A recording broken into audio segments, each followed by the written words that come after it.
আপু কি করলেন এটা?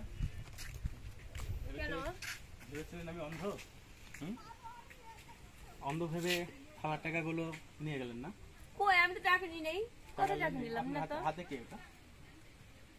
কই, আমার হাতে তো কিছুই নাই।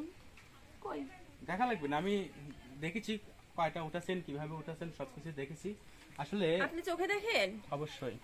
তাহলে ওখানে যেভাবে বসেছিলেন আপনি চোখে দেখেন না? আপনাকে পরীক্ষা করার জন্য আমি এখানে বসেছিলাম, আর এখান থেকে 2 ঘন্টা যাবত বসে আছি, কারণ আপনি আসবেন আমি জানি। তো যাই হোক, আপনার সাথে আমার টাকাগুলো দিয়ে দেন। এখানে যা হয়েছে এগুলো কথার বাসা বলার দরকার নেই, ঠিক আছে? দেখ, বাসা কিছু বলবো না, এরকম করেন না প্লিজ। দেখেন না, এসব বলে আর লাভ নেই। আমি আসলে ভুল তো মানুষই করে না। আসলে আমি চাচ্ছিলাম ভালো কি করে, এটা টাকা সবাই লোভ করে, কে লোভ না করে বলেন? টাকার লোভ আসলে সবাই সামলাতে পারে না, আর সেটা যাই হোক, আপনি ঠিক আছে, এসব বলে আমাকে লাভ নেই। ঠিক আছে, ওকে।